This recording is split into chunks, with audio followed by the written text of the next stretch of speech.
दोस्तों, अंतरिक्ष में सोने का निर्माण एक जटिल और अत्यधिक ऊर्जावान प्रक्रिया के माध्यम से होता है, जो ब्रह्मांड की उत्पत्ति और विकास के साथ गहराई से जुड़ी है।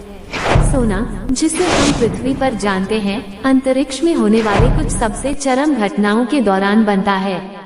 इसे समझने के लिए हमें परमाणु भौतिकी, तारकीय विकास और खगोलीय घटनाओं का विस्तृत अध्ययन करना पड़ता है। तारकीय नाभिकीय संश्लेषण। सोने का निर्माण तारों के भीतर होने वाले नाभिकीय संश्लेषण न्यूक्लियोसिंथेसिस प्रक्रिया से प्रारंभ होता है। तारे अपने जीवन के अधिकांश समय हाइड्रोजन को हीलियम में परिवर्तित करके ऊर्जा उत्पन्न करते हैं। इस प्रक्रिया को हाइड्रोजन सम्मिलन कहा जाता है, जो तारे के कोर में अत्यधिक तापमान और दबाव के कारण होता है।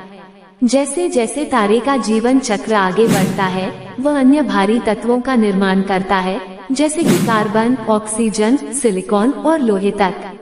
लेकिन तारे के कोर में लोहे का निर्माण एक सीमा का संकेत होता है। लोहे के बाद तत्वों का सम्मिलन ऊर्जा उत्पन्न करने के बजाय ऊर्जा को अवशोषित करता है। इस बिंदु पर तारे के पास और अधिक सम्मिलन प्रक्रिया के लिए पर्याप्त ऊर्जा नहीं होती और वह अस्थिर हो जाता है। यदि तारा पर्याप्त रूप से बड़ा होता है, तो वह सुपरनोवा विस्फोट के रूप में फटता है। सुपरनोवा और सोने का निर्माण। सुपरनोवा विस्फोट ब्रह्मांड में सबसे शक्तिशाली और उग्र घटनाओं में से एक है। जब एक विशाल तारा सुपरनोवा में परिवर्तित होता है, तो उसके कोर में मौजूद भारी तत्वों के साथ तीव्र नाभिकीय प्रतिक्रियाएं होती हैं। यह विस्फोट इतनी अधिक ऊर्जा उत्पन्न करता है कि लोहे जैसे स्थिर तत्वों से भी भारी तत्व बनने लगते हैं। इस प्रक्रिया में न केवल ऊर्जा की अत्यधिक मात्रा का उपयोग होता है, बल्कि न्यूट्रॉन की बाढ़ भी होती है, जिससे नए परमाणु कोर का निर्माण होता है। इस प्रक्रिया को रैपिड न्यूट्रॉन कैप्चर प्रोसेस या आर प्रोसेस कहा जाता है।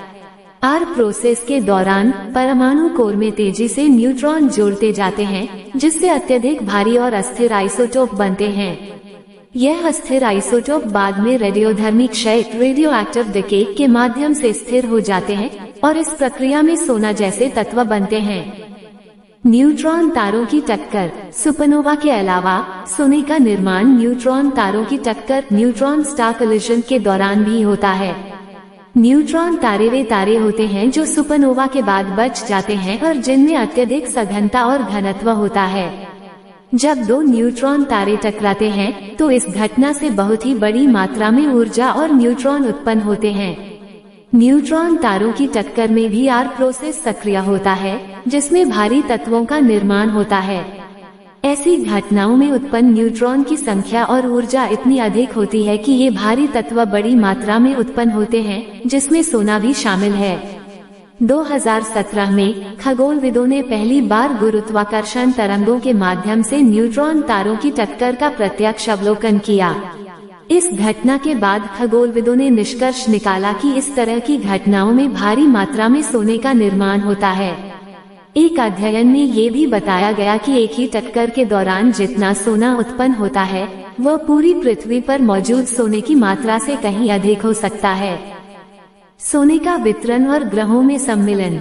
जब सुपरनोवा या न्यूट्रॉन तारे टकराते हैं, तो वे भारी तत्वों को अंतरिक्ष में फैलाते हैं। ये तत्व बाद में अंतरिक्ष में धूल और गैस के बादलों में सम्मिलित हो जाते हैं, जिसे नेब्यूला कहा जाता है।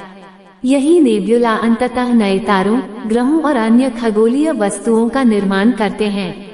इस प्रकार जब हमारे सौरमंडल का निर्माण हुआ, तब ये सोने के परमाणु पहले से ही अस्तित्व में थे, जो कि प्रारंभिक नेब्यूला से पृथ्वी और अन्य ग्रहों में सम्मिलित हो गए। निष्कर्ष। अंतरिक्ष में सोने का निर्माण ब्रह्मांड की सबसे उग्र और अत्यधिक ऊर्जावान घटनाओं के माध्यम से होता है। चाहे वह सुपरनोवा विस्फोट हो या न्यूट्रॉन तारों की टक्कर, इन घटनाओं ने ब्रह्मांड में भारी तत्वों की उत्पत्ति की है। इन तत्वों में से सोना भी है, जो तारकीय नाभिकीय संश्लेषण के जटिल प्रक्रियाओं और खगोलीय घटनाओं के परिणाम स्वरूप बनता है। आज हम जो सोना पृथ्वी पर देखते हैं, वो अरबों साल पहले अंतरिक्ष में होने वाली इन प्रक्रियाओं का परिणाम है। यह न केवल हमारे ग्रह का एक महत्वपूर्ण हिस्सा है, बल्कि यह ब्रह्मांड के विकास की कहानी का भी एक अनिवार्य हिस्सा है। दोस्तों, अगर हमारी जानकारी पसंद आई हो तो हमारे साथ जुड़े रहे। धन्यवाद। जय हिंद।